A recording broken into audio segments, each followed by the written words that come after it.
Hello friends, તો સ્વાગત છે તમારું અમારી યુટ્યુબ ચેનલ પર। તો મિત્રો, તમે અમારી ચેનલ પર નવા છો તો પ્લીઝ ચેનલને લાઇક, શેર અને સબસ્ક્રાઈબ કરી દેજો। તો આપણે આજે બનાવીશું પિઝા સ્ટફિંગ બે પ્રકારના।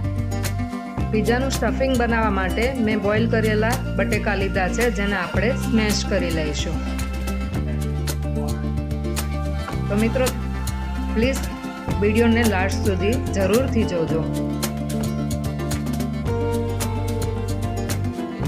મેં એક બાઉલમાં લીધું છે 1 ચમચી મરચું પાવડર, ધાણા જીરું પાવડર અને અડધી ચમચી હળદર પાવડર। જરાક પાણી લઈ અને મિક્સ કરી લઈશું। પેનમાં લીધું છે તેલ, એમાં આદુ મરચાંની પેસ્ટ એડ કરીશું અને થોડીક વાર તેલમાં સાતળી લઈશું। હવે આપણે તૈયાર કરેલ પેસ્ટ મસાલાની એડ કરી દઈશું।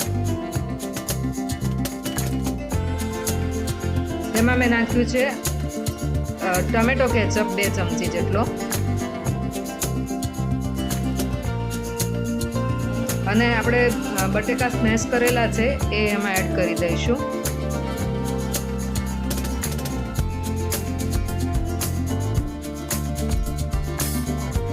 નમક એડ કરીશું।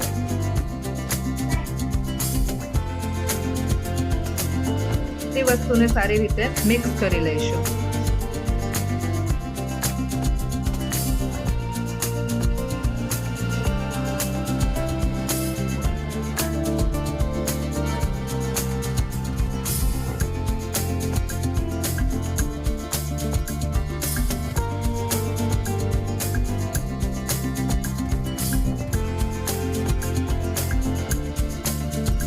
હવે પેનમાં પાછું 2 ચમચી જેટલું તેલ ગરમ કરીશું। એમાં હિંગ એડ કરીશું। ત્યારબાદ મેં ઝીણા સમારેલા કેપ્સિકમ લીધા છે, કોબી લીધી છે, કાંદા લીધા છે, બધું એડ કરી અને બધું સારી રીતે મિક્સ કરી લઈશું। એમાં ધાણા જીરું પાવડર, લાલ મરચું પાવડર, હળદર અને નમક એડ કરીશું।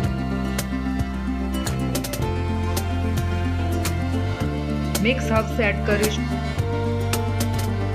ત્યારબાદ એમાં આપણે બનાવી રાખેલ પિઝા સોસ એડ કરીશું।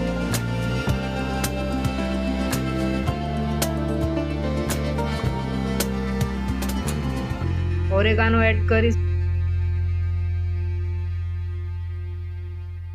બધી જ વસ્તુને સારી રીતે મિક્સ કરી લઈશું।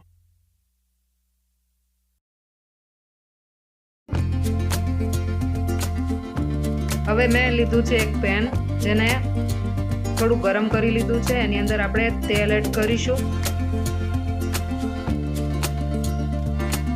પિઝાનો રોટલો લીધો છે, જેમાં મેં એડ કરી છે પિઝા સોસ અને ટામેટો કેચઅપ।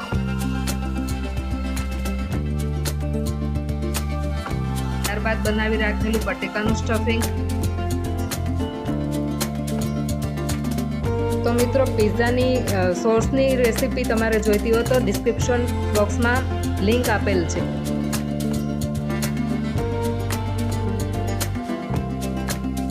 એ રીતે સ્પ્રેડ કરી લઈશું। બનાવી રાખેલું વેજીટેબલ સ્ટફિંગ એડ કરીશું।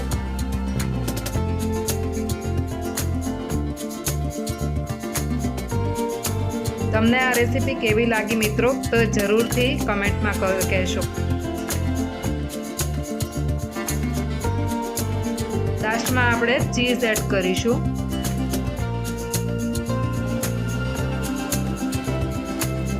અને પેનમાં એકદમ ધીમા સ્લો પર આપણે ગરમ કરી લઈશું। તો મિત્રો, તૈયાર છે આપણી પિઝાની રેસીપી।